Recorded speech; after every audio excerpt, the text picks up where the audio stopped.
Look all around the world at the state of our society and climate. Superstorms like Harvey and Irma crashed into Texas and Florida, smashing rainfall and wind records, and a large 8.1 earthquake in Mexico caused devastating damage. For more than 10 years, our planet's climate has been changing at an alarming rate when compared to geologic records, with increased superstorms, earthquake, and volcanoes worldwide. At the same time, the media focuses our attention away from all of this towards celebrities, icons, and war to divert from the truth. So what really is the truth? As tides around the globe begin receding at a shocking rate, as seen in Florida, Brazil, and Egypt, and large earthquakes and volcanoes increase, we all deserve to know what's really happening, and if an outside force is actually to blame for all of this. We must not shy away from this information any longer, for a time of great change is upon us that has been written about for thousands of years. To understand what's happening, we must first go back to the earliest developed human civilization on Earth, known as the Sumerians, in what's today known as Iraq. The Sumerians represent the first civilization to develop advanced writing techniques, as well as tracking events and chronicling our ancient history. The Sumerians claimed that their knowledge of the stars, writing, agriculture, and social structures were all lowered from heaven by great gods who came from a planet with a long elliptical orbit known as Planet X, or Nibiru, meaning the crossing. The name Nibiru is derived from the unusual elliptical orbit that the planet follows, which takes it through our central solar system every 3,600 years. The Sumerians left behind records indicating the existence of this planet in cuneiform writings and cylinder seals.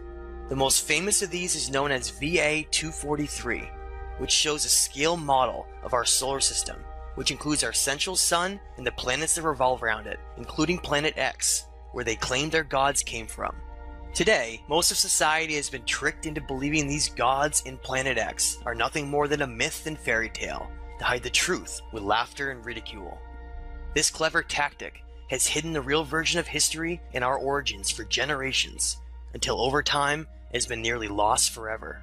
It's time for humanity to awaken from its amnesia of all of this happened before us. The Sumerians called their gods the Anunnaki, which meant those who from heaven to earth came. The Sumerians wrote in detail about both who the Anunnaki were and the events that led to their arrival on Earth hundreds of thousands of years ago from Planet X. In these early cuneiform writings, such as the Atrahasis, we learn about two brothers known as Enki and Enlil, who bitterly fight over the direction of humanity, and provides details of the disasters caused by the crossing of Planet X. Much of the turmoil revolves around these two rival families and how this mysterious planet has shaped our story. Enki was a brilliant scientist and was known as the great magician and geneticist of the Anunnaki family. His symbol was represented as a dragon and serpent, and was shown through the modern medical caduceus symbol. The name En means Lord, with Ki being the original name of our planet before it was called Earth, which was later renamed for this great being Ea, a previous name of Enki. Enki's half-brother Enlil, known as the Lord of the Air or Sky, and represented by the eagle and bull, was a polar opposite of his brother. His values revolved around a military and highly disciplined mentality, whose interests solely lie in the preservation and future of the Empire of Anu. All of the Anunnaki are named after this king of the gods, who believes that he rules over Earth. The oldest and most important of these Sumerian writings is known as the Enuma Elish, which is a cuneiform tablet that speaks about our origin story and the devastation in our solar system long ago in the past. Found in 1849 in what is now the area of Mosul, Iraq, the Enuma Elish may be one of the most important pieces of writing in human history for the unaltered and extensive information given for the events of the ancient past. The Enuma Elish contains 7 tablets, with the first 5 describing the turbulent celestial events that happened long ago when these Anunnaki royal gods acted out roles as the planets of our solar system like a grand play, with Marduk being represented as the Planet X, known to the Sumerians as Nibiru, with Enlil represented as Jupiter. Reading from an excerpt from Tablet 6 of the Enuma Elish, it states, "They bound him, holding him before Enki. They inflicted the penalty on him and severed his blood vessels. From his blood, he, Enki, created mankind. on whom he imposed the service of the gods and set the gods free. After the wise Enki had created mankind and had imposed the service of the gods upon them, the task is beyond comprehension. The gods were then divided, all of the Anunnaki into upper and lower groups. He assigned 300 in the heavens to guard the decrees of Anu, and appointed them as guard. Enlil has always hated humanity and called them the beasts, referencing their primitive nature and compared to their DNA. These brothers were given ownership and responsibility over planet Earth and deemed themselves gods of everything beneath them. Most of our story, and the extensive conflict throughout humanity, all stems from the jealousy that arose between Enlil and his sons over the gifts within the human genome that were instilled secretly by using Enki's own DNA himself. We learned in the Enuma Elish in Atrahasis that the Anunnaki created humanity to ease the workload of the Igigi, the workforce of the royal family, and to jumpstart the genetics of the Neanderthal with their own DNA to toil in the Absu, which we know is South Africa. Today, thousands if not millions of ancient mining sites, dating to over 100,000 years old, utilizing advanced smelting techniques, have been found all over the region. This is the ancient reason why we still value gold nearly above all else, and is part of our long history of slavery on the planet. We are now just waking up to the truth of all of this. The original purpose behind the creation of Homo sapiens, through the eyes of Enlil, was to become a simple slave race, with only enough intelligence to comprehend basic orders. Even the idea of giving humans more intelligence through splicing their own Anunnaki DNA greatly angered Enlil, and he fiercely opposed it. Unbeknownst to Enlil, his half-brother Enki ended up secretly designing a model of Homo sapien that was far too intelligent and possessed large amounts of Anunnaki DNA that could even rival their greatness as a species.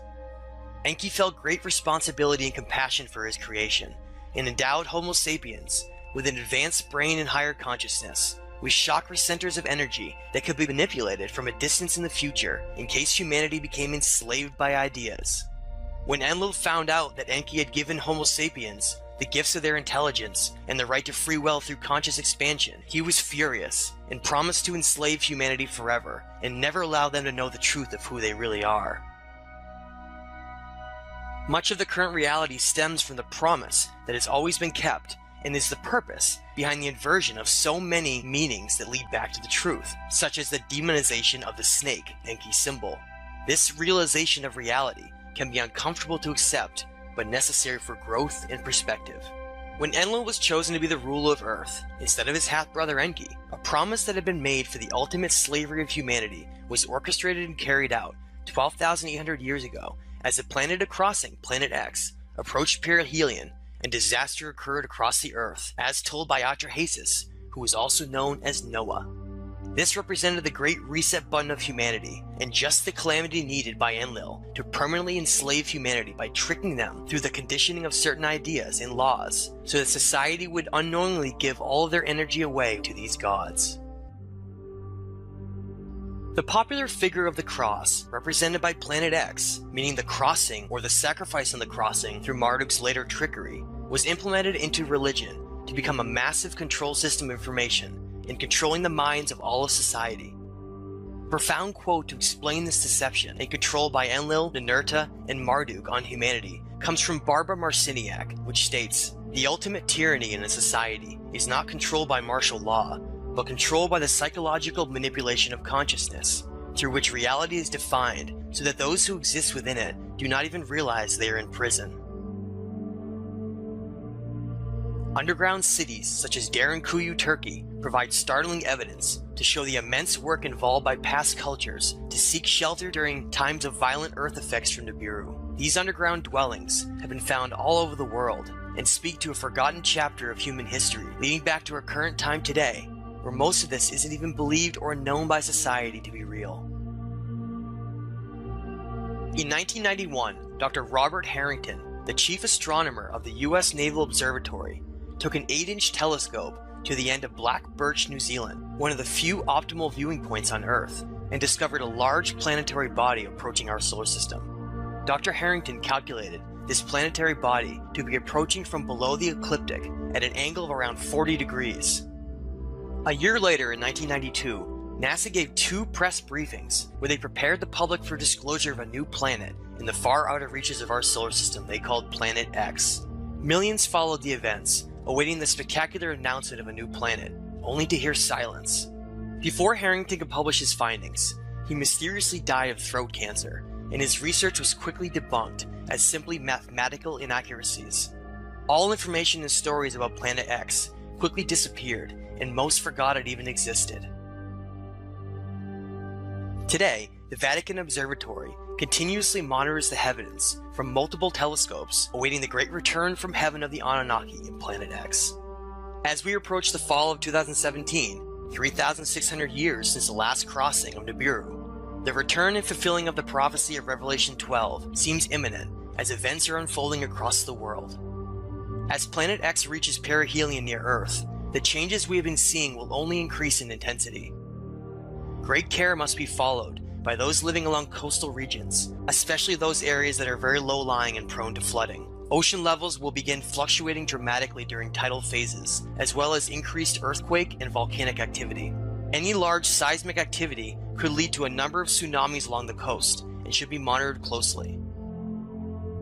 No matter what happens during this pass, records indicate it will not be anywhere near as destructive as the past 12,800 years ago, which led to the end of the Ice Age and the Great Deluge. The biggest impacts from Planet X are likely not going to come from environmental disruptions, but from sweeping change across our social, monetary, political, religious, and scientific understandings. Reality as we know it will change forever once intelligent life is finally announced to the public. All of the silly distractions and ignorance that has plagued our world will melt away with astonishment and wonder once major discoveries in archaeology are revealed that lie under the Great Pyramid of Giza and the Sphinx, known as the Halls of Amenti. Our understanding of who we are and our place within the multiverse is just beginning to be understood. This will be a time of weighing our consciousness and measuring our actions to reflect on what kind of being we are and how we can contribute to our timeline story. The Anunnaki gods follow the ancient rules laid down for the balancing of energy during zodiacal cycles. The time of Pisces featured a negative polarity, which is why we saw war dominate the planet for thousands of years. All of these changes represent the great metamorphosis of our time as we enter the positive polarity of Aquarius in the next several years to take the first step on our journey into the cosmos to join our galactic neighbors. What kind of society will we become? One focused on war and material gain by the eagle? Or higher consciousness in the lost teachings of the great dragon Enki?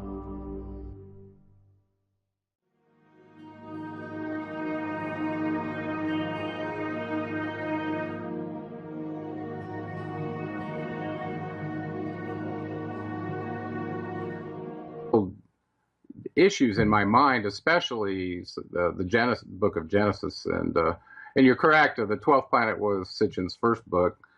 And he did spend a lot of time showing you evidence, showing you evidence, showing you evidence. Here's this tablet. Look at this one, and trying to make it. He was trying to justify this unbelievable theory that most of the scientific people and the academics were dissing him over, because he was like Wilhelm Reich, or what was it? What's the guy's name who discovered Troy? I can't remember his name. He was a German though. But the same problem with him is the academics dissed him. And, so he was pretty much out on his own with his own resources. And so I kind of saw that with Sitchin as well. And, Sitchin, he left himself open, I think, by writing The Lost Book of Enki and not giving any sources for it. I think it was a great book. And I think it wove together a lot of the pieces that he had from various sources to tell the big story, which he did very well. He was a great writer. But I never felt like I could reference that book without references, so I never really talk about that one. But the 12th planet really opened my eyes to the Sumerian documents. And I'd been looking for a culture that had the earliest writing, so I could kind of go back to the source and go, well, where did this technological chasm come between different civilizations? That's how I was approaching it. And then I read, I think, Genesis Revisited from him. And this really made me go back and read the Bible again closely. And I started seeing things from the perspective now, having read all the Sumerian documents, that made a lot more sense to me. And with that perspective, you could differentiate the truth from a lie a lot more readily.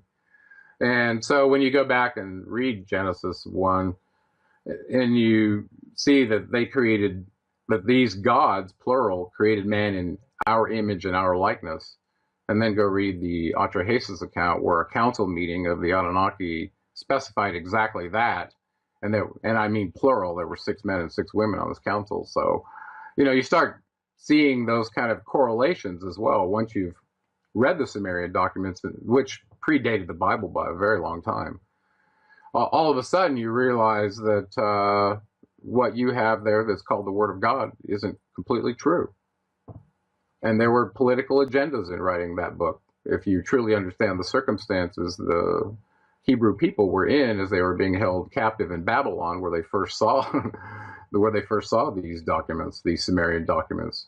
Okay, so what do we know? What is your specific question about the prehistory of Nibiru, this planet that they say they come from? And then we can kind of walk from there into the main players and who did what to whom and how we ended up where we are now. But kind of will give us a platform to maybe discuss a little more. Great. Correlations with how we go forward, because that's, once you realize all this stuff, it takes a long time to process it. And some people years. Okay, this is like tearing out every belief system you have, and all of a sudden you're faced with this truth that's in stone, that's sitting up in museums, where you can either ignore it or synthesize it and realize what they were saying probably was not a lie, even though it was called a myth by by the conquering cultures, right? Well, and here's one thing that I'd like to make a point. As far as different religions and cultures and beliefs, that's one of the amazing things about being a human being, is we have the right to think for ourselves and believe what we want to. So, whatever take or mindset you have on religion, divine providence, God, if you believe in multiple gods, if you're an atheist, whatever, this is tonight just an opportunity to hear about stuff that's been documented throughout history.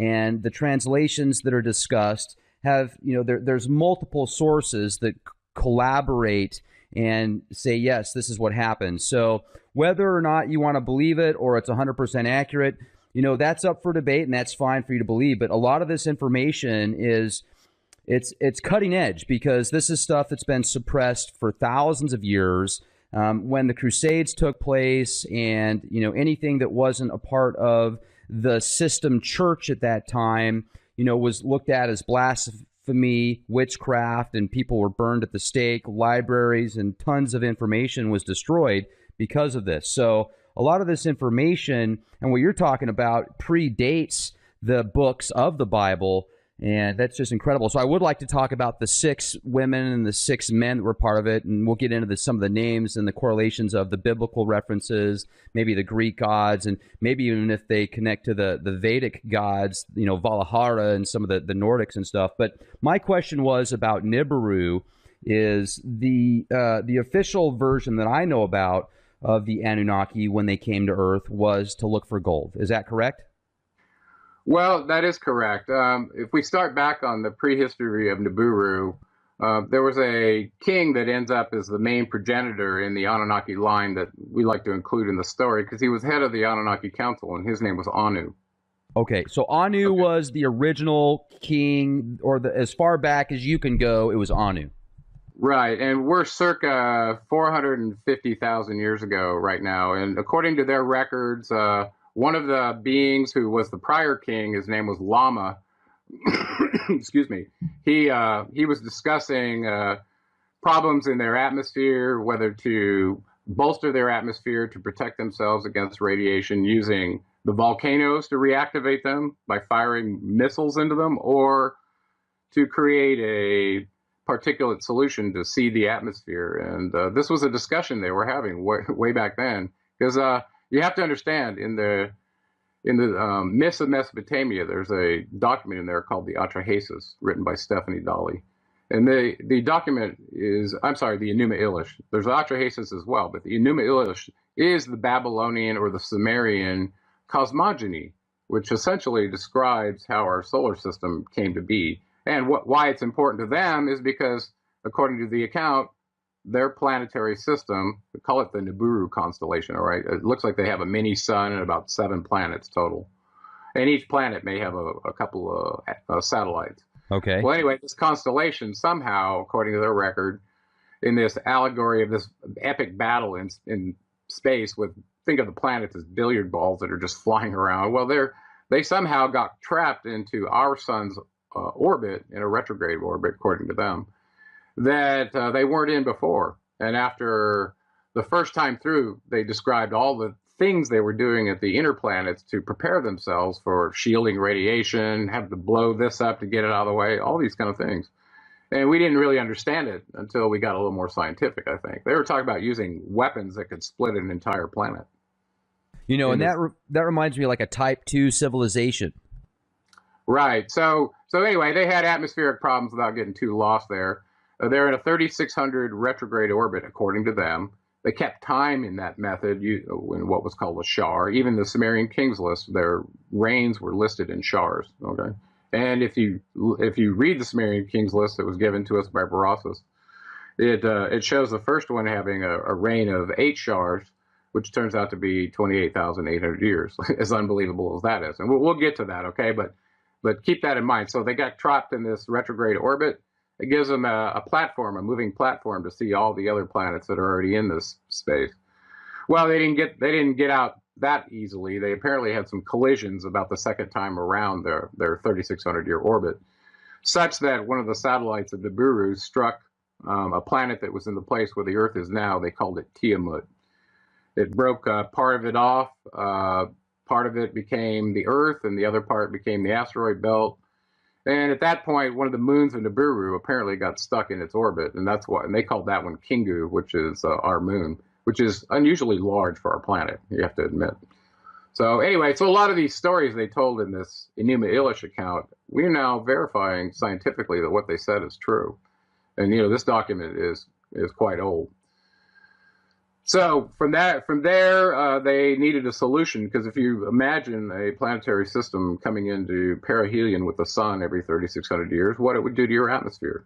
It'd probably strip it of various components that would normally be there, either through magnetic effects, through plasma discharge and irradiating it, who knows, okay? But apparently they had this need to keep bolstering their atmosphere, which, you know, and I think they knew in the long run it was a losing battle to continue to do this. They needed a long-term solution, and I think that's partly where the Earth came in their long-term plans.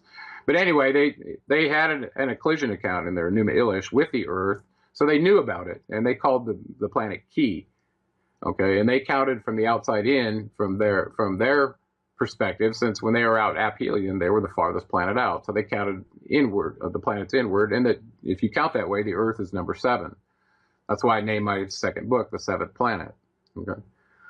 So with this problem that they had, the king Anu decided to dispatch his chief scientist, who was called Enki. It was his firstborn son.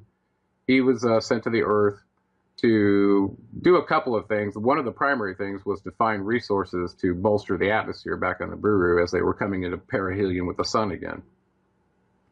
So some accounts show that he was looking in the Persian Gulf initially. That's where he splashed down and built the city of Eridu, which is right there where the Tigris and the Euphrates meet, running through the Sea of Reeds into the Persian Gulf. Okay, so that's, according to him, if he did that when he said he did it, that city's 450,000 years old, and it's still sitting there in the desert in Iraq, pretty much, I don't know, like a pile of rubble.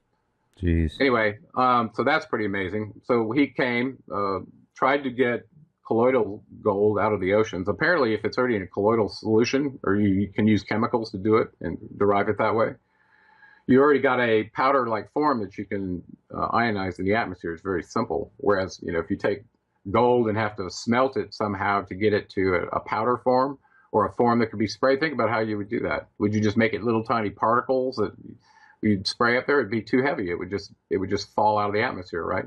So that'd be very, very small particles. So that was about 450,000 years ago. So Enki Enki means Lord of the Earth, by the way. So his initial title was Lord of the Earth. His half-brother Enlil was still back on Nibiru, and he was born of his father Anu and his half-sister, Anu's half-sister, whose name was Arash. Her other name was Ki. She was nicknamed Ki Arash. So she ended up giving birth to Enlil, and because she was a half-sister and because of mitochondrial DNA contributions in the purity of their bloodline, he was in line to rule. Enki was not. So at this point, we're in the Persian Gulf, and Enki's trying to get gold. He brought a small band of workers with him, which he called the Igigi. They also referred to him in the Book of Enoch as the Watchers. These were highly technical fellow gods that generally ran spacecraft, low Earth drones, all kinds of technical things to watch the state of the simulator to report back to the higher ups, okay, whether it was an asteroid coming in or too much radiation, just whatever, okay. That's partly why they were called the Watchers. So they were there to assist Enki in getting this gold from the Persian Gulf. Apparently they didn't get it fast enough. 5,000 years elapsed. They ended up being vectored to South Africa, where the Atrahasis document picks up. So at this point, apparently they weren't getting gold fast enough from the Persian Gulf, and they got vectored down to Africa, where they could mine it more significantly. This is where the Atrahasis picked up. And in the beginning of this first tablet of the Atrahasis, it describes them casting lots, to divide up the territories between some of the key players that we should lay out here. We've already mentioned Anu and Enki. Enlil was the other one. The one we didn't mention was the half-sister to both of them, whose name was Ninhartsog. And later on, we'll find out her name was Isis in Egypt. She was the medical officer that accompanied them. She was very important because if one of them had a child with her, it would be in line to rule because of this half-sister mitochondrial DNA thing. So she was kind of a key player for that reason as well. Okay. So they end up casting lots. Enki gets Africa. Anu goes back to Nibiru. Enlil gets Mesopotamia. And the exemption is that the temple of Eridu and the city that Enki built there with his original Igigi Watchers still belong to him. And apparently he had a garden there, and he'd done all kinds of things in 5,000 years until his brother showed up. At this point, they've divided the territory. I left Inanna out. She got the Indus Valley. Okay, then Enki's in Africa. Oh, and the medical officer actually got some territory, even though she was a medical officer. She got given the Bond Heaven Earth region up in the Sinai Peninsula that belonged to the Anunnaki. Now, this was the area where they had their, I guess you would call it, their communication facilities. Okay. And also transport facilities for moving the ore back to Nibiru, whether it went directly or via a way station. I'm thinking of those in Peru or somewhere out there. They had those ginormous, like, landing pads and very big, kind of, I guess, sculptures of different animals and stuff like that. Was that done by the Anunnaki? Like, was that to give them an idea from space? It very well could have.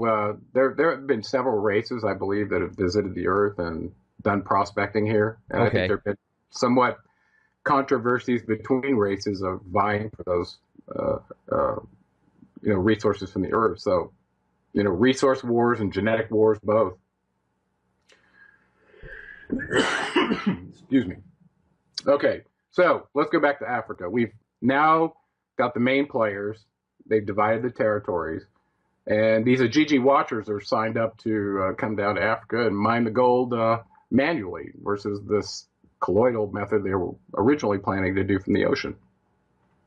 Well, this is hard work. Hi, everyone. There is quite a bit of news to cover in this video, so let's get right to it.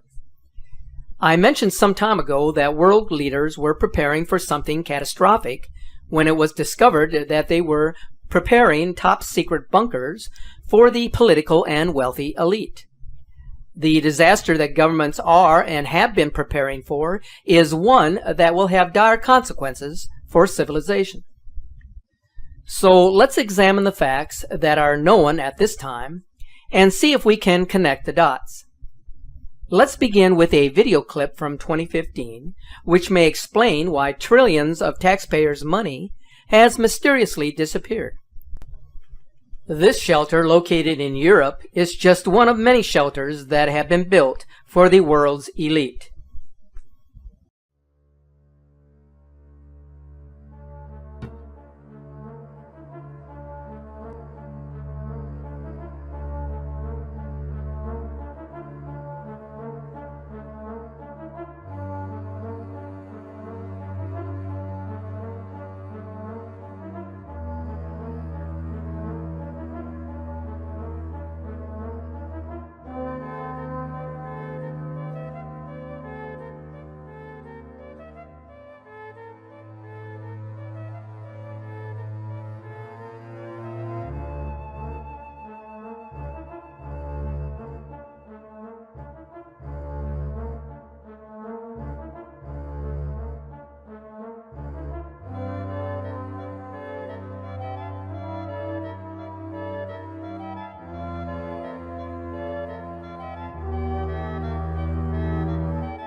So if you're afraid of the end of the world and have a few millions of dollars to spend, you're welcome to secure a place at the Europa One shelter. If not, at least now you know such a place exists. Something strange is happening right here in the United States. There appears to be room for 10,000 of the world's elite to step into an underground world beneath Denver. Huge drills have dug underground bases below the Rocky Mountains, which are connected to Washington by high-speed trains. Giant nuclear-powered drills, similar to those used by the British and French to carve out the English Channel, are now glazing the walls of underground facilities, fortifying them for future use. The reason for such a complex system of bunkers has nothing to do with a nuclear World War III, but rather a natural disaster the likes of which this present world has never witnessed. This event is apocalyptic and involves the arrival of Planet X. The magnetic field created by the passage of this planetary system could cause a massive debris field to rain down on the world. Something epic is about to occur that the elite have been preparing for since the discovery of this system back in the early 1980s by the IRIS telescope. First, its discovery was announced to the world via 2 major newspapers, and then it was suddenly suppressed and no government agency was allowed to discuss it again. So what can most people do to prepare who aren't among the privileged few? Will they wait until the government makes a nationwide announcement and then look up into the sky to see what's coming? Will they wait until a series of nuclear weapons are detonated or a viral pandemic becomes widespread before finally becoming motivated to prepare? But by that time, it will have been too late to make any preparations. There have been unusual reports of strange sounds and vibrations coming from underground in the past 20 years. Almost continuously, reports have come from ordinary people in many townships across the heartland of the United States and in southern Canada. Listen as residents of Windsor, Ontario, talk about these unusual sounds that are ongoing.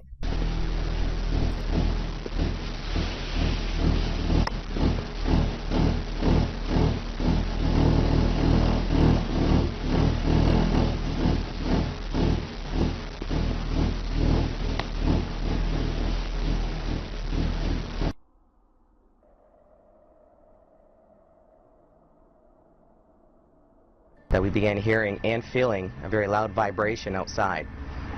We really didn't acknowledge it at the time, but a year and a half later, the vibrations and the rumblings have become so intense that it's disrupted our daily lives. The rumblings began almost immediately in the morning and proceed throughout the evening, getting stronger in intensity. I live in South Windsor. We started hearing some of the rumbling noises in about February. And then in time, I started noticing greater frequency and patterns, particularly in the evenings, where this noise was occurring. And it really culminated in an incident at the end of May 31st. I was watching a basketball game, and it was incredibly loud. The vibrations, you could feel them coming through the house and through the windows. We went out to see what it was, and it was just so intense. And as a result of that, I got involved. I contacted the Ministry of the Environment to find out what the issue was and to find out what they knew about it, and made some further efforts to get the federal government to provide some monitoring equipment. Back in March, I started to receive 1 or 2 phone calls about some consistent rumblings and vibrations in neighborhoods in and around the ward. Specifically around Rankin and Taunton and other areas like that. At the time, I probably would have thought it was just some sort of isolated construction project in the area, but it then escalated quite significant over the next month and a half, 2 months or so. I started hearing it from all over the western part of my ward, Ward 10, and then started to hear a lot more from residents all over the southern part of Windsor and west parts of Windsor and LaSalle. So I then, at this point, decided to get together with some residents, visit their homes, and sort of pinpoint pinpointing on a map exactly where these vibration rumblings, noises are coming from. Last night, around between 1 a.m. and 3 a.m., I visited those homes, visited some areas, and it was a real strong vibration that had come from the ground. It was a synthetic noise. It's really there. You personally experienced it? I personally experienced it. I sat and the person in the house at the time shut off the air conditioner, shut off the furnace, shut off the water main, shut off the electricity, and turned everything off and around the house. And if you put your palm to the hardwood floor, you could feel some sort of synthetic, synthesizing a little bit of a noise vibration. It's very weak. It grows a little bit, but it's consistent, and it goes back down. It's real. It's there. It's present. And I think that this issue needs to be taken much more serious. There needs to be an investigation. It's out there. It's getting, complaints are rising, and it started with 1 or 2 people, and now it's gotten to hundreds and hundreds of people across the southern west part of the city, and even bordering into the south.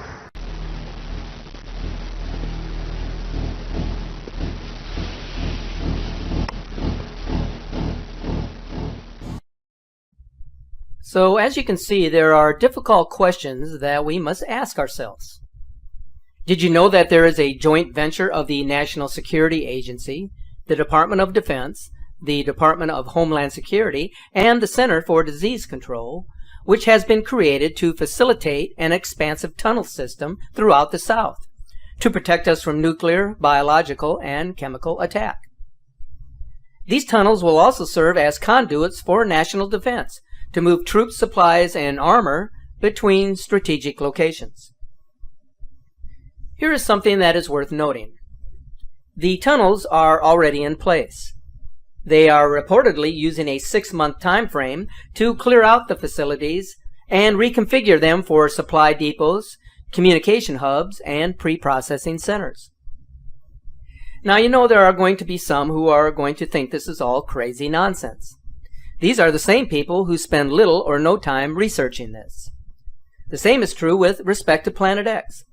It's easy to say it doesn't exist if you haven't done any serious research. My suggestion to those who know or feel that something just isn't right is to use the internet while it is still available for your use. There are many books and publications that can teach you how to construct fortified bunkers, and at the same time show you how to prepare food and water supplies in a natural manner. Some of you will say, what is the use of preparing? We're all going to die anyway. That is an easy out for those who are not prepared and have no intention of doing so. But for the rest of us, being prepared to face any potential disaster is of the utmost importance, as it could happen at any given time. Every disaster, regardless of the impact, teaches us a lesson, that it is better to have a clear understanding of what to do when disaster strikes than to be wandering in the wilderness with no concept of how to survive. The construction of underground facilities may very well be related to what is happening in the sky. Many of you are convinced that another sun is appearing.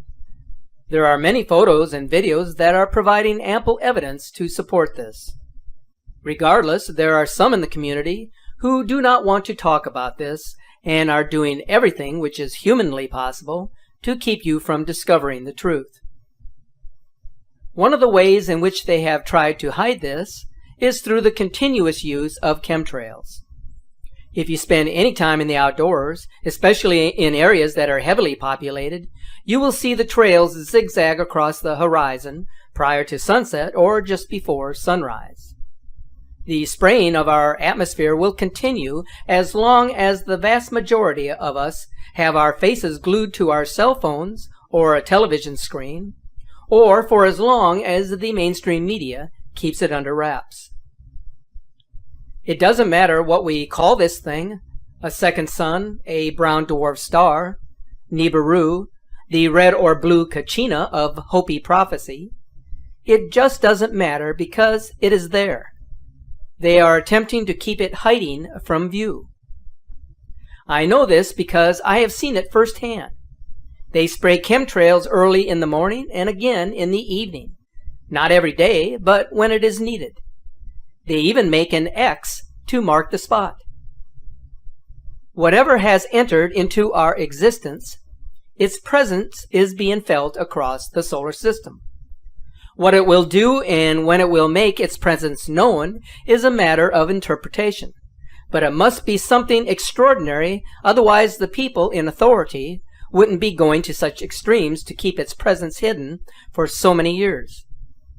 So, my friends, keep your eyes open and focused on your surroundings. Here is something very interesting that I just recently discovered about Nibiru, which is known in ancient literature as the planet of the crossing. It is now apparent that Nibiru is no longer a theory. Scientists and educators across the globe have come to the conclusion that its existence is real, and that it poses concerns for the inhabitants of planet Earth. This may seem whimsical to some of you, especially those who cannot grasp the concept of a Planet X. But for a number of years now, there have been a series of subtle hints given to the public, warning them of what is to come. This has been accomplished through means of Hollywood productions, commercials, and television documentaries. Now it seems even cartoons are providing an outlet for informing people. Most of you may be familiar with the cartoon series called Scooby-Doo. It's been in syndication for a long time. Well, as you will see in this video clip, the producers of this animated show have something to tell the world. Take a look. Something's been bugging me about our little underwater escapade. There's a lot about that adventure I wish we could forget. Amen to that. But the weirdest part of all was what the late Abigail Gluck whispered. Like I'll say, a crazy mummified corpse whispering Nibiru is creepy times 10. It gets creepier. I googled it and found a lot. Namely this. Nibiru is a planet listed in the writings of Zechariah Sitchin, particularly his book The 12th Planet. According to Sitchin's interpretation of Babylonian religious texts, a giant planet called Nibiru passes by Earth every 3,600 years and allows its sentient inhabitants to interact with humanity. These beings, which Sitchin identified with the Anunnaki of Sumerian myth, would become humanity's first gods. My favorite internet encyclopedia says there's supposed to be a collision. The Nibiru collision is a disastrous encounter between the Earth and a large planetary object. Believers in this doomsday event usually refer to this object as Planet X, or Nibiru. The doomsday event?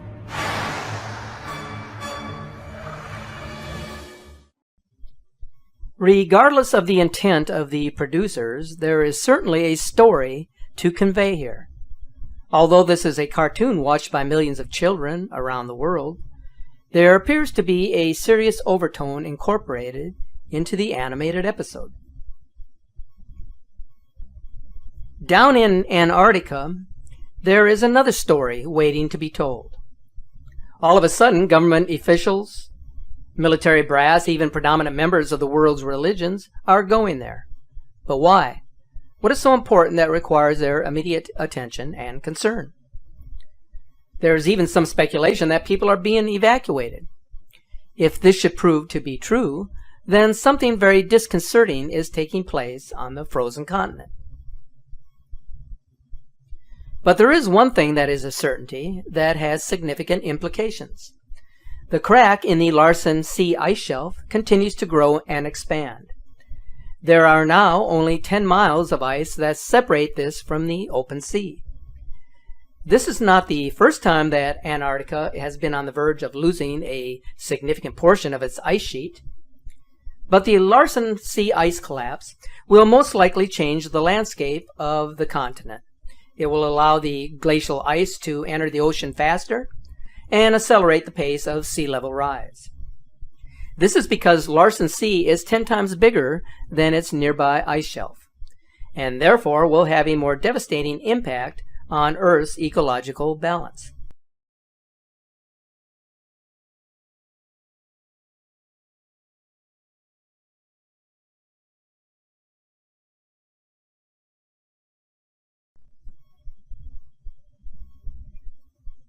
As you know, Skywatch Media has been posting a series of images and video clips captured by skywatchers from all over the world. They are posted on our Facebook page, which was created primarily for this purpose. Keeping you up to date is very important, so what I would like to do in my upcoming presentations is to include a few images and videos that were posted on our Facebook page that you may not have had an opportunity to view yet. So let's take a look at what is happening at this time.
The photo captures from Kent, England are absolutely amazing in that the individual who was photographing the sun over Magat Beach had no idea what he had captured.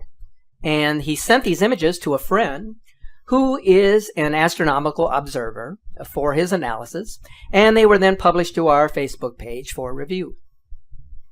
There is something that is important to emphasize with these captures that disputes anything that a debunker may throw at you regarding their authenticity. And that has to do with the criteria for labeling an object as a lens flare. And this is what you need to know. Lens flares do not reflect as an object in a water landscape. As you can see in this image, the second sun, Nemesis, whatever this may be, is clearly reflecting in the water. A lens flare cannot do that because it does not exist. It is an illusion of the camera lens. Furthermore, this was photographed in the outdoors, so there were no obstructions that could cause a double reflection of the sun. Now, if we go to the FAA webcam capture from Alaska of the red planet, or the red dwarf star as it may actually be, not only is this object rotating, suggesting that it is in fact in orbit around our sun, but incredibly the object is captured behind the cloud formations and is even visible behind an aerospray trail. Now, have you ever heard of a lens flare that can do that? I haven't. It just isn't physically possible for that to occur. The camera does not have that capability. So what we have here are genuine captures of an incoming system. Okay, so now what I'm going to show you here is the approximate position of the Nibiru and its 7 planets coming in. Because this is apparently a genuine photograph, in the center there with this red with the black dot and the what appears to be a planet up to the left. It's coming in, this photograph, what I'm going to show you on Stellarium, is set up for Hobart, Tasmania, south of Australia. And you'll see Jupiter. Now, if you just notice around here, the stars aren't that numerous, and I think what's happening is that the light coming from the distant stars are being absorbed into the rear of the magnetic field because the light is being bent. I mean, light is bending in space all the time. In the old Cathay ray tubes, which is the old television sets, that's how a television set works. You bend the light electrons coming at the screen. So I'll now go over to Stellarium and show you the same scene basically. So there's Jupiter there, we'll pull that over. So in this area here is where I was showing you. Now I'm going to show you what happens when we get out and away from that spot that I've determined where this is going to be, and you'll see how the light comes on. And then as we go back towards where I think that the Nibiru object is the lights go out, so I go back again, the lights go on, so the light is being bent and absorbed by the Nibiru object. So we'll go up now towards Taurus, which is up here, and you'll see the light comes on again. There's Taurus there.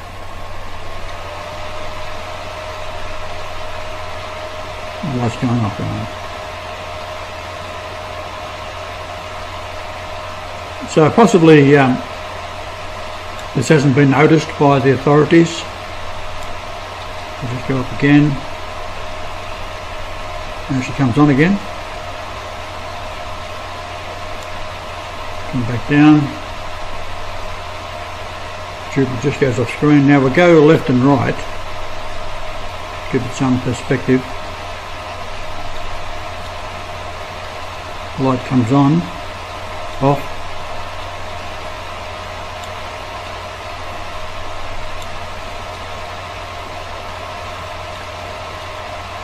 The light comes on again. So it would appear to be around this area here. Not to say that it is, but it appears to be that's where the effect is occurring. Now, it could be behind Jupiter itself. It could be over this area here, but somewhere in this general vicinity. So that's just a little update on what I've been able to determine could be a possible indication where it is coming in from. And of course Castor and Pollux down here is the twins, first and second coming. So I'll talk to you later.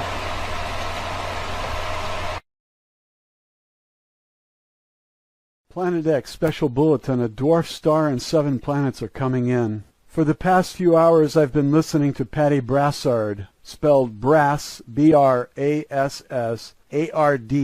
a former NASA employee who built the robots which are being used on Fukushima at this moment. She tells of an incoming solar system with 7 planets and says that by August 11th, 2013, the existence of Planet X will be undeniable. She says when this object lines up with our Sun on August 17th, 2013, another major earthquake will occur. This time, though, the object will be only 0.32 AU away from the Earth. The unit AU stands for astronomical unit. That's the distance from the Earth to the Sun, previously measured at 93 million miles. But Patty says that the Earth is being pulled in toward the Sun, and this elongates the orbit and will make summers very, very hot and winters the coldest you've ever experienced. More frighteningly, she said that our electric grid will go down, and when it does, all nuclear power plants will go down too. It is electricity which keeps the reactors cool, and when the electric grid goes, the power plant has only hours on auxiliary power before that too fails, and from what I understand, that means total meltdown. And she says you should locate these nuclear power plants. She said there are over 100 in the United States alone, and make sure that you're not near one. I saw a map. They're all over the East Coast. In fact, I look out the window and I can see one. She said the kill zone in Fukushima was 150 miles. Everybody within 150 miles dies when the nuclear power plants melt down. When I looked out the window and saw one at Palo Verde, I put my head between my legs and kissed my ass goodbye. Patty's in Massachusetts and her basement is at sea level, so she does not intend to survive the passing of Planet X. She said Russian and Israeli troops are here to round up the people who protest and put them into the FEMA camps, that's what they were built for. She also said that those buildings have gas pipes 2 feet thick in diameter and that they don't want the people on the surface to survive. She talks about Auschwitz, and I gather that they're going to gas the people in there. Don't go to a FEMA camp under any circumstances. You will never come out alive, according to Patty. She said that the coffins can accommodate 3 bodies, and if you wind up in a FEMA camp, you might as well be in Auschwitz under Hitler, because they didn't rig gas to these quarters to make sure that you're nice and comfortable. The government never gave a rat's ass about you or your comfort. It's always been about them. They want you dead, and now the truth is coming out from yet another whistleblower. She said all those near the coast are finished. She said we will see the seas rise 200 feet just from the melting of the South Pole, and that the melting is occurring not from the top down, as you might expect from global warming, but from the bottom up. In addition to 200 feet rise in sea levels from the melting of the South Pole, she said that as this object gets closer, it will stop the rotation of the Earth. And as it slows down and the seas keep moving, she says because of the moon, that the moon controls the waters, and that water will continue to move at 1,000 miles per hour, and that anyone living near the coast is finished.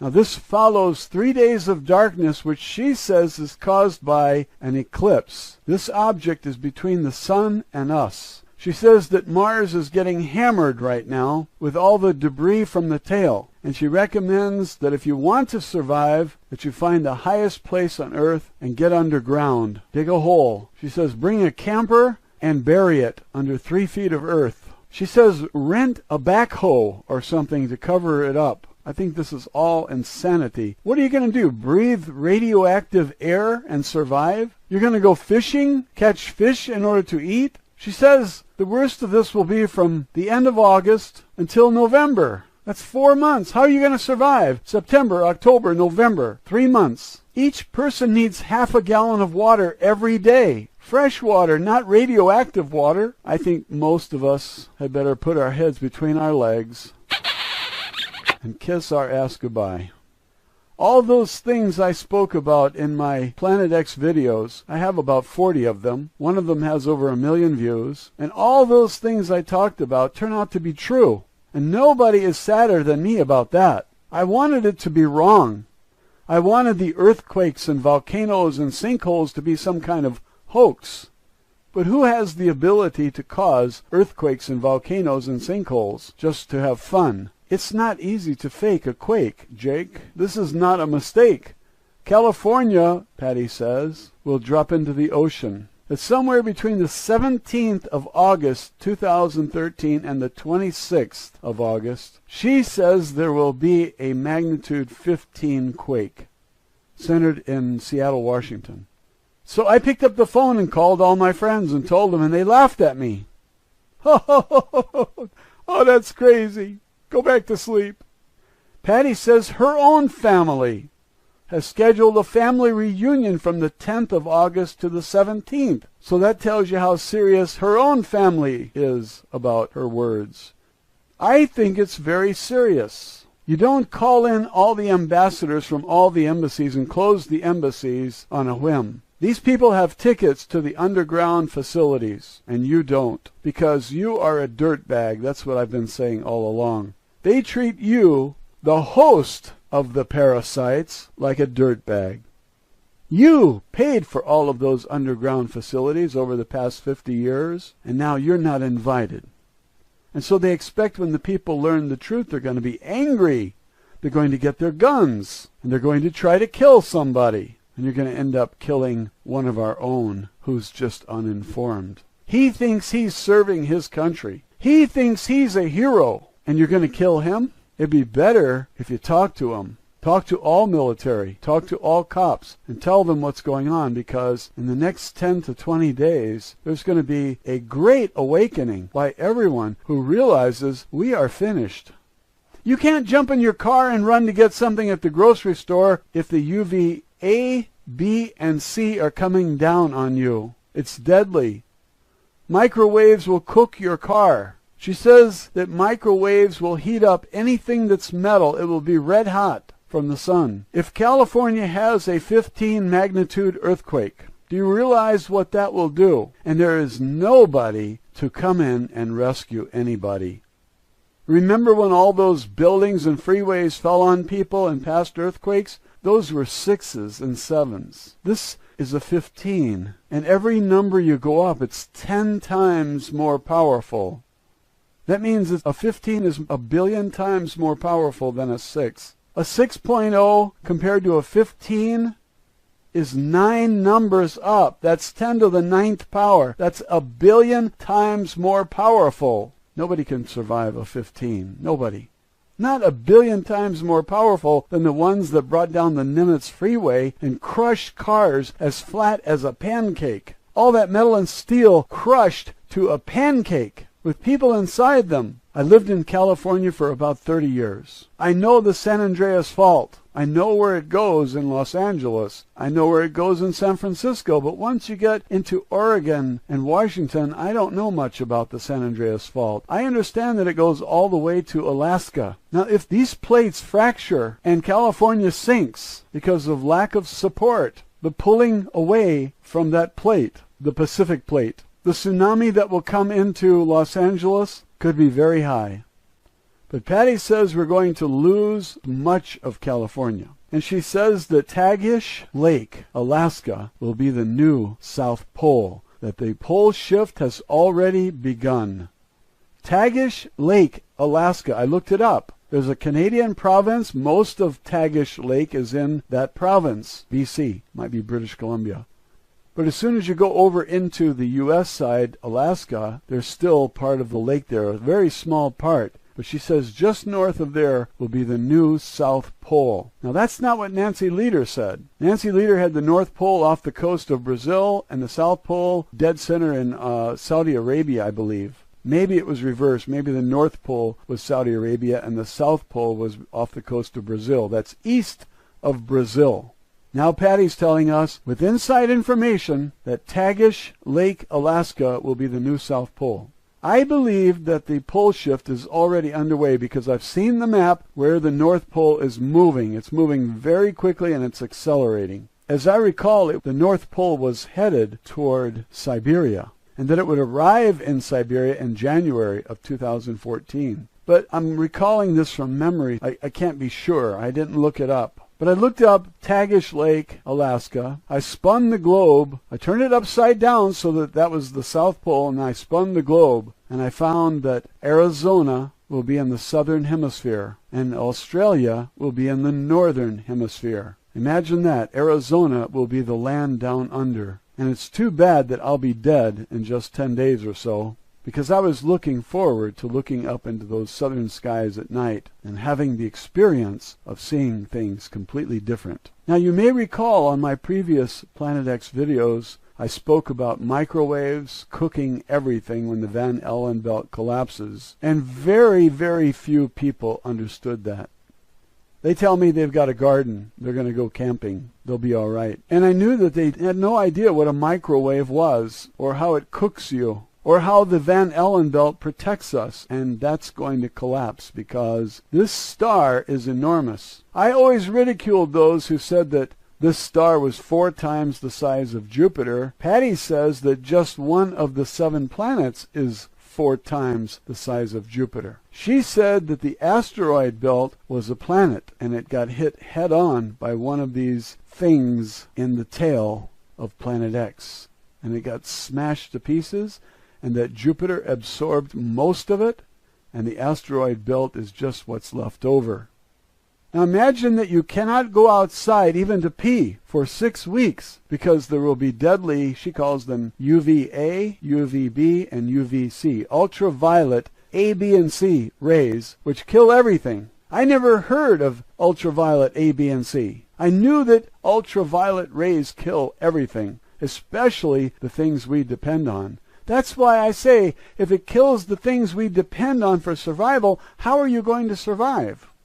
She says that some people will survive. Maybe those microorganisms will be inside the caves. I don't know. I think life is going to be extremely difficult. I hope that the first to die are those in the underground facilities, the so-called elite and government, because they are the most evil. And all you religious people who think that Jesus is going to save you, well, you're going to find out. Now, this announcement that I'm making to you is the most grave announcement I have ever made about anything. And while Patty gives advice about how to survive, she says, dig a hole, cover it with at least 3 feet of dirt, put some sort of camper or something in there, rent a Caterpillar or something, it costs $200 a day, and dig a big hole in your backyard, put your camper in there, and then cover it up with 3 feet of dirt. That's crazy. You won't have food. You won't have water. You won't be able to go outside. How are you going to flush the toilet? If you do survive, you're going to be a totally mind-controlled, chipped slave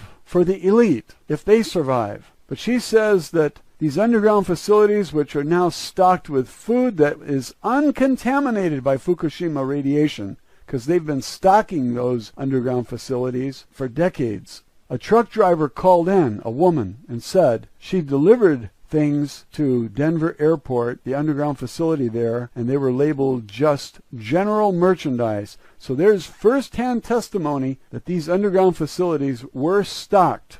But Patty says that these underground facilities are going to rupture and water is going to flood in and drown most of the people that are the so-called elite. Now, they left us up here to die like a bunch of dirt bags. I imagine that they have cameras everywhere to watch what's going on, and they're going to be down there in their cushy bunkers watching us die and suffer and squirm. And if a fracture occurs and water floods in, I would like to have a camera to watch them drown like rats. If that water is from the Pacific Ocean, maybe it will be full of radiation, and maybe it will contaminate all of their fresh food down there. Maybe the air that comes in will be full of radiation, because all over America, tests are showing that our air is just full of radiation. And maybe this is why the psychic, the French psychic, could not see past 2012. Maybe that's why all those who did time travel said that there was a barrier after 2012. When pressed, the French psychic said, 2 possible reasons: we have a war with aliens, or I'm dead, and that's why I can't see beyond 2012. Well, you've got strontium in the air, which causes bone cancer, and plutonium, which affects all the organs and tissues. And thousands are already dying from the radiation from Fukushima. Remember that Fukushima is about 10 times worse than Chernobyl. Chernobyl was 180 tons of radioactive material, and Fukushima was 1,760 tons. So that's almost 10 times as much. Fukushima is 9 or 10 times as bad as Chernobyl. I've got some shrimp and salmon in the freezer, and I think I'm going to go cook it while the electricity is still on. I already ate all the butter pecan ice cream, and if you have any ice cream that you can't eat, call me. I'll be over there faster than you can say, those dirty bastards in government saved themselves and left us out here to die. How long does it take to say that? How do you like this? The U.S. military is guarding the DUMBs so that you can't get in. They will shoot to kill. They will kill Americans to prevent them from getting into the underground facilities. Well, I don't want to breathe the same air those people breathe. I might wind up like them. So no thanks. I'm not interested in going into a DUMB. These military have already been tested to see if they are loyal to the head Nazi, and they proved that they will follow orders. They will kill anyone they are told to kill. And they think they're heroes. Their reality is not the same as your reality. They live in an illusionary world. I would consider it mental illness, because they don't know reality. Soon all the banks will be closed, and you won't be able to get any money out. And I have been advocating that you get your money out of the bank anyway, and what I have seen on this video with Patty is that the money you hold will only be worth something for a little while longer. And soon, nobody will be interested in your money. They're not going to trade real food for fake money. We have been expecting a currency collapse anyway. I just had no idea that it would turn out like this. If you have a house that's made of cement block and a roof that's not made of wood, that's valuable. And there isn't any amount of money that I would trade for such a house. Now the value system changes. If you've got a caterpillar, a bulldozer, a backhoe, this is extremely valuable. This is worth millions of dollars, even if you paid $6,000 for it, because this is the difference between life and death. Perhaps. I don't know what you call life after something like this. You come out of your nest and breathe radioactive material that will be in the air for thousands of years. You call that life? Look up Patty Brassard, B-R-A-S-S-A-R-D, on YouTube. Watch the videos, the interviews. There's one with Veritas Radio out of Tucson, and that interviewer is very smart. The sound quality is pretty good. There's another one where they talk about the kill shot, and they put the date August 5th, 2013. The sound quality is very poor. Very, very poor. It's difficult to hear the announcer. It's difficult to hear his guest. There was no attention whatsoever given to this video on quality, and if you're able to get anything out of it, that's great. There's a lot of blank space, so it means the audio was not edited. And because of these reasons, it's not a very good quality video. But it's the best you have at this time. You might wonder what is going to happen to Patty. Well, she said she's old and she's already lived far longer than she expected to. She's falling apart because she carried an M16 across her chest, and the bullets were either depleted uranium or enriched uranium. Can you imagine the U.S. government having soldiers carry radioactive material so close to the chest? This is disgusting, disgusting. And this story should spread to all military so they know how the government really thinks of them. Listen to Patty's testimony. She was in Iraq. She was in communications. These lives meant nothing to the Nazis. Nothing. They were pawns, and the military should understand that. I didn't know that they were using enriched uranium. I knew they were using depleted uranium, but I thought it was only for shells. She said when they are trying to penetrate the ground, they use enriched uranium. These are war crimes. That's who your government is. They're war criminals.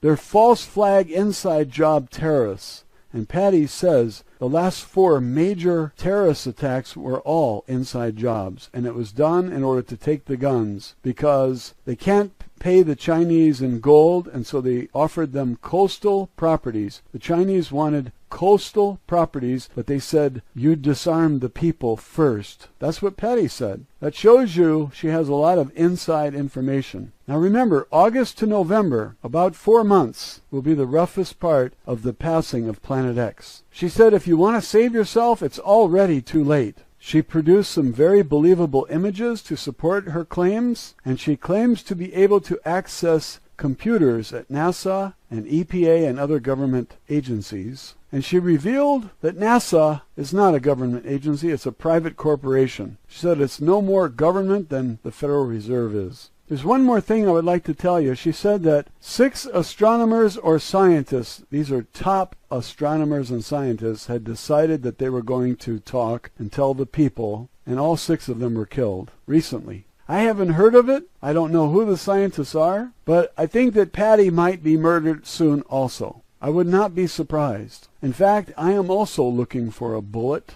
but I'm old and it doesn't matter if they kill me. I don't want to die of thirst. I don't want to die frying under a microwave sky or dying under UV light, ultraviolet light. This is not for me. I'm going to continue my effort to inform and let the chips fall where they may. You all have a right to know what's coming, and your Nazi government will not tell you anything because they want you dead. That's the way it's been for a long time now, and I've been saying it from my first video because I've been reading and putting the pieces of the gigantic puzzle together, and I know what evil looks like. Government is pure evil.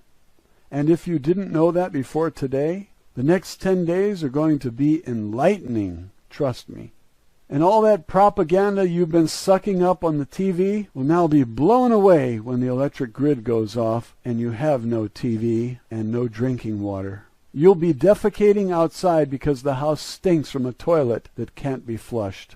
There's no water. The government wants you dead, and you're better off dead. And all you religious people out there who hounded me relentlessly and dumped your scriptures on my channel, I hope Jesus saves you from the frying sun's rays. And I got some advice for you. Pray while you cook. That's as much as I can say at this time. Have a wonderful day, and thank